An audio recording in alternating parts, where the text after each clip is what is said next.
नागपूर महानगरपालिकेचा निकाल जे आहे ते आता हाती यायला सुरुवात झाली आणि काही वेळातच जे आहे ते एकंदरीतच संपूर्ण चित्र स्पष्ट होईल। मात्र सद्यस्थितीमध्ये नागपूर महानगरपालिकेचं चित्र एकंदरीत पाहायला गेलं तर भाजपला कुठेतरी पुन्हा एकदा जे आहे ते या ठिकाणी सरशी मिळताना पाहायला मिळते।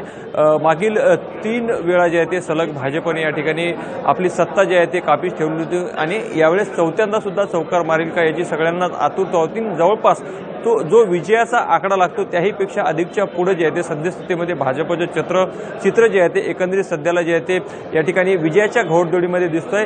मुख्यमंत्री देवेंद्र फडणवीस असतील, केंद्रीय मंत्री नितीन गडकरी आणि महसूल मंत्री चंद्रशेखर बावनकुळे असे दिग्गज नेते नागपूरमधून येतात, त्यामुळे विशेष लक्ष जे आहे ते या पालिकेवरती होतं। मुंबई पालिका असेल, पुणे पालिका, त्यानंतर कुठेतरी नागपूर महानगरपालिकेवरती जे आहे ते सर्वांचं लक्ष होतं आणि खुद्द मुख्यमंत्र्यांनी सुद्धा अनेक सभा घेतल्या आणि या तिन्ही दिग्गज नेत्यांची प्रतिष्ठा जी आहे ती या ठिकाणी पणाला लागलेली होती। मात्र आज कुठेतरी विजयाची घोडदौड पाहता आणि ज्या पद्धतीने निकाल हाती येते त्यामुळे कुठे ना कुठेतरी मोठं यश जे आहे ते भाजपच्या पदरी या ठिकाणी पडलं असंच म्हणावं लागेल। आज सायंकाळी 7 वाजता खुद्द राज्याचे मुख्यमंत्री देवेंद्र फडणवीस नागपूरमध्ये या ठिकाणी महाल परिसरामध्ये भाजपच्या कार्यकर्त्यांकडून जल्लोष साजरा करण्यात येणार आहे आणि त्या जल्लोषामध्ये सहभागी होण्यासाठी, विजयी गुलाल उधळण्यासाठी मुख्यमंत्री देवेंद्र फडणवीस देखील या ठिकाणी त्यांचं आगमन होणार आहे आणि कार्यकर्त्यांसोबत ते जल्लोष देखील साजरा करणार आहे। आणि एकूणच महाल परिसरातील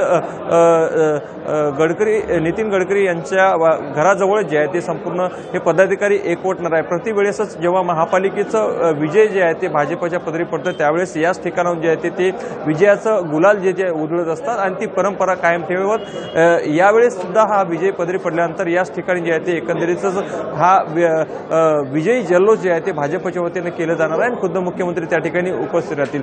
त्यामुळे नक्कीच एकंदरीतच सुरुवातीपासूनच भाजपने जे आहे ते 120 पेक्षाही अधिकच्या जागा आम्ही जिंकू अशा पद्धतीने नारा दिलेला होता। मात्र सध्याचा जो काही कल येतोय त्या कलामध्ये जवळपास 110 जागा जे आहे ते भाजपच्या पदरी पडल्याचं आणि त्या पद्धतीने आघाडीवर जे आहे ते भाजप आहे।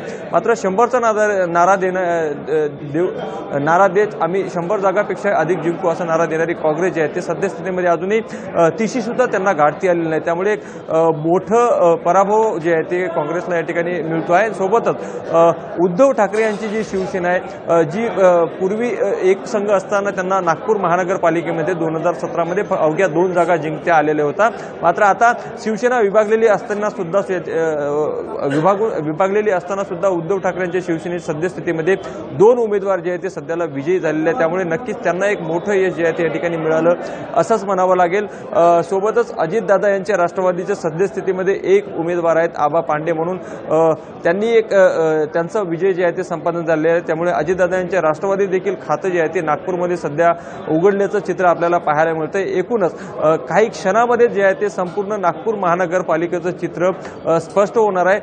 जवळपास 151 नगरसेवक जे आहे ते कोण असतील हे चित्र अगदी क्लिअर होतील। 993 उमेदवार जे आहे ते रिंगणामध्ये होते। काल नागपूरकरांनी जे आहे ते भरघोस असं मत जे आहे ते या संपूर्ण उमेदवारांना दिलेलं होतं। त्यामुळे सगळ्यांनाच आतुरता होती की निकाल काय येणार। तर सद्यस्थितीमध्ये जरी पाहायला गेलं तर सलग 3 वेळा भाजपची एक हाती सत्ता नागपूर पालिकेवर असताना आता पुन्हा एकदा विजयाचा चौकार भाजपने मारलेला आहे आणि काँग्रेस बऱ्याचपैकी जे आहे ते पिछाडू असल्याचं सध्याला जे आहे ते चित्र एकंदरीत पाहायला मिळते।